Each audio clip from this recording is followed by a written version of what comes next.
morning, guys. Rick Shaw here on the Sunday the 9th of October 2022, and we got kind of some clouds on the mountain. No workers came in today, so that's good. We might have a quiet day other than the dang dogs.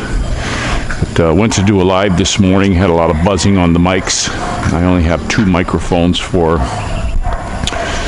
the phone. I use the phone to do the filming, and both of them were buzzing, so I just, instead of aggravating the heck out of people, I've had some where there was wind noise and buzzing or something, and I usually just shut them off. So sorry about that, guys. I'll have to get another mic. The mics that go on this camera right here are different. They're still that 3.5 thing, but they've got two lines on them where the phone takes the 3, and when I try to use these ones in the phone, nothing. I get absolutely zero sound. So, and vice versa. If I use the 3 on this one, it doesn't work. So sorry about that, guys. But there was some screwy stuff going on with my YouTube. I don't know if this happens to anyone else who vlogs, but it's happened to me more than once. One of the fellows sent me a thing showing that my live was yesterday at 10 p.m. and he showed me the picture of it with the time on there. I never set up one for 10 p.m. Then I had another guy send me another one, sent me the picture of it, that it was 7 a.m. this morning when it was actually 6 a.m. And that was two people who sent me the picture, and then I had a couple more people telling me, yeah, the times are all over the place. One of them was 7 hours.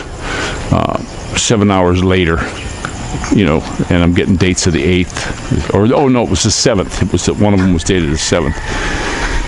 So I don't know what the deal is with YouTube, why they're doing this crap. Are they that inept? You would think that they've been doing this for many, many years, that they would know what they were doing and how to do it, but apparently not. Either that or it's on purpose. Who knows? But we had a power outage yesterday, a scheduled one. They actually sent us a notification on our phones. My wife got a notification. I got a notification. I never gave them my phone number. I never give this phone number to anybody. And she didn't either, because I asked her about it, how they got my phone number. You got me. I've never called them. I've never done anything. So, that was just kind of a bummer, but I got it. Unless it was a blanket one for the area, I don't know. But they said, okay, your power's going to be out from 6 to 6. And it went out about 15 minutes to 6, and it came back on a little after 6 yesterday. We ran the generator for 6.5 hours on 13 liter. We had a full tank on it. And thanks, buddy. Alrighty, that's my little guy. He's riding his bike this morning. So 13 liters wound up costing 900 peso. So the fuel was kind of expensive. I thought, that's close to $20 for a little over 3 gallon. Gas here. It's a lot of money. It's expensive here, so there's not much we can do about it. But they do this power thing off. Last time they said it was going to be off for 12 hours. We were in Mindoro, but it had to be off way more because I left the deep freezer alone yesterday, just the fridge on the Jenny, and nothing thawed out. We didn't open the top, not a damn thing thawed out in there. Didn't even get mushy anywhere. Well, the last time the power was out, everything melted, and it left a pool of water in the bottom, and it thawed out. And I've got it on to where it's frozen solid. So it must have been out for a considerable amount more when we were in Mindoro than this last time. But they shut us off. They shut us off all the time here. This is like a normal thing where they shed power. Don't know why. I don't know why. But it's nice. You come here. I highly recommend a generator. Don't oversize your generator or you'll be paying too much in fuel. Diesel one would be nice. Diesel generators, they run quite a bit longer. Hi, buddy. My little buddy. We still got on the trike. I'm glad we got all the lights done, but we still got the problem. I got to replace the valve in this back tire. It was down. You know, it takes 44 pounds. It was down to 20 this morning, so I'm gonna have to go and I got another valve and see if that'll work.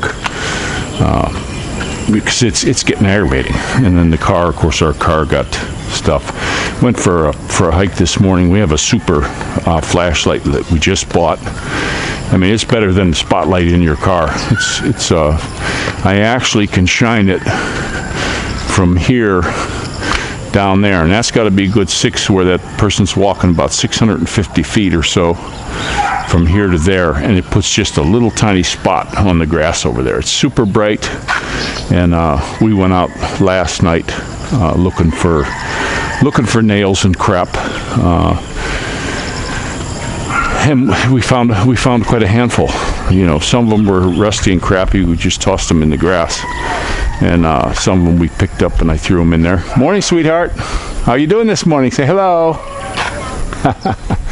My little one's just waking up.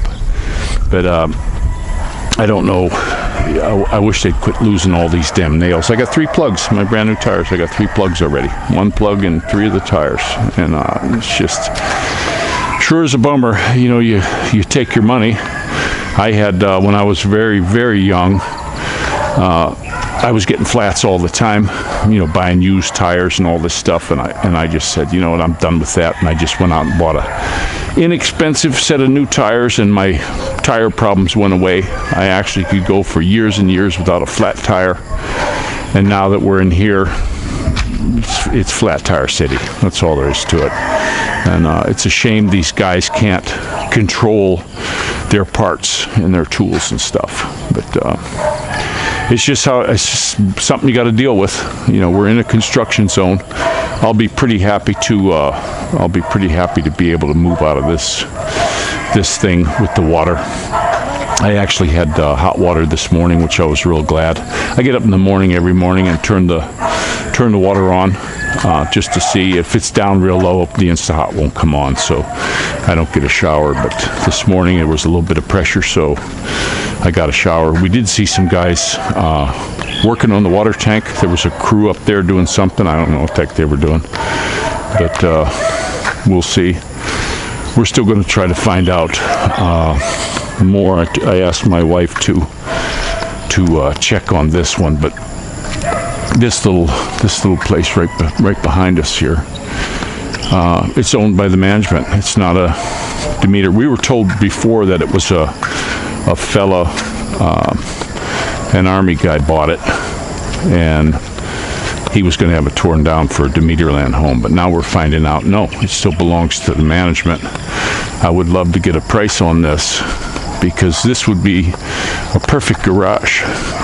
We could take that back wall out and make a step to get to it, and then just go ahead and put a garage door in here, and it would be real nice. There'd be, you know, have the car parked in here, right there, and then we would have even water, sink, power, and plus be able to lock everything up. You know, lock the tricycle, lock the car up if we're going to leave it. So it would be nice, but we'll see. We'll see what kind of information my wife can get on it. But it would be really nice to have that. That would just fit this house really good. I don't know if you can see that, but we did get the grate up on the upper window, locked from the inside. Hope you can see right in the center there. And we're going to also do it on the downstairs window. We're getting them done one at a time. The dude who builds them, whenever he's around, and making them. I said, hey, make us another one. And he's got them mounted in there really good. He lagged them in there very well, and I like the way he did it. And it's nice. Plus, it's a lot. It's, you know, not just for somebody trying to get in there and stealing anything, which I doubt will happen, but just one of the kids falling out the window. You know, that would suck. It's like this window right here, these front windows. I'm not kidding you. The way those windows are in there right now, I could actually take my hand and give it a hard shove like that, and I will guarantee you I could push that window right out. It's not held in by nothing. It's got little teeny weeny They even used a nail. They drilled a hole. It was too big, so they jammed some wood in, and then they stuck a nail in there and bent it over to hold that window in place up on the top. So I went ahead and I did run a screw in it, to make it a little more solid. But it's what you get. It's what you get when you get these people to build for you, unless they got a foreman or something that is really on them, watching them for every second. They're going to do this crap. I've seen this not just in this company. I've seen it in a bunch of companies. And they'll flat out lie to you. We went to a house. It was a company called Silverdale Homes, and I'm looking at them. Okay, I didn't think they were situated right the way the sun was going, because you're going to have real hot ones and real cool ones.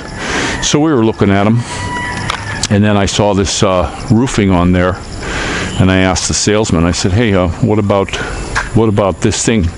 Could we make like a patio right there so we can come outside and sit on a deck?" "Oh, yes, sir. Absolutely." I said, "So that's concrete underneath that aluminum roofing?" "Yes, sir. It sure is." Well, I went up there and pulled the panel down. It was just metal studding. So, he didn't know and just wanted to tell you what you wanted to hear. And it's a real shame that they got so many doing that. But it's what happened. And we got to do some tightening on here today also. Starting to get a leak up in here from that banging. And then, of course, this has got to be tightened. I went through yesterday and tightened up some stuff, but then I had a rattle in here, so I got to crank this down. We got some paint. We might do some paint later today, right, buddy? Yep. He's going to be my little painter helper. I'm just going to give him the brush and a little plastic cup with some paint in there, and you can go around and touch all this stuff up, right? Here? No, just the black. Wherever you see rust. Here, look here. See this right here? You're gonna put some paint on that, right? Yeah, he's gonna be my painter. You are my good helper, aren't you? I love you, baby boy. All right, guys. Well, that's what's going on with us today. We'll do that. Of course, we got a little rust here for that. Lights are great. We're seen very well. I actually was out. We ran up to the little store here. They sell bread and a little sorry store. And there was a tricycle guy pulled in behind me, and he was going to the store also. It was the only one open that late, and close by anyway. And he pulled up. He goes, "Man, those lights are really good." He says, "I could see the brake." He says, "Those are really bright." And then he goes, "The blinker." He says, "Did you buy your tricycle that way?" I said, "No, I just put these on myself." He goes, "Man, I'd like to get them." So I don't usually bring my phone with me, but I said, "Go to Lazada." He had his phone, and he looked on there and found the parts. He goes, "Oh, that's pretty inexpensive." He goes, I thought that would be a lot more." I said, "No, they're real cheap, and they're plenty bright. They're absolutely plenty bright." And he said, "Yeah, the brake lights were dazzling, but they have a running lights like in the center. It's one LED, and then there's 7 that wrap around, and that's the brake." And when I first hooked it up, I didn't know which wire was what, because I didn't hook it up to power or anything. So I just hooked them up and said, "Okay, we'll just try it. If not, I can switch it," because I have connector plugs. I have connector plug under the seat, and then connector plugs over here right by the lights themselves. But I hit it. I got the 50-50 shot. I got lucky, and it was pretty good. But we do have to change a valve in here. I couldn't find any nails in the tire, but we got a lot of nails. So I'm going to go ahead and let you go. And what can you guys say this morning? Okay, thanks, guys.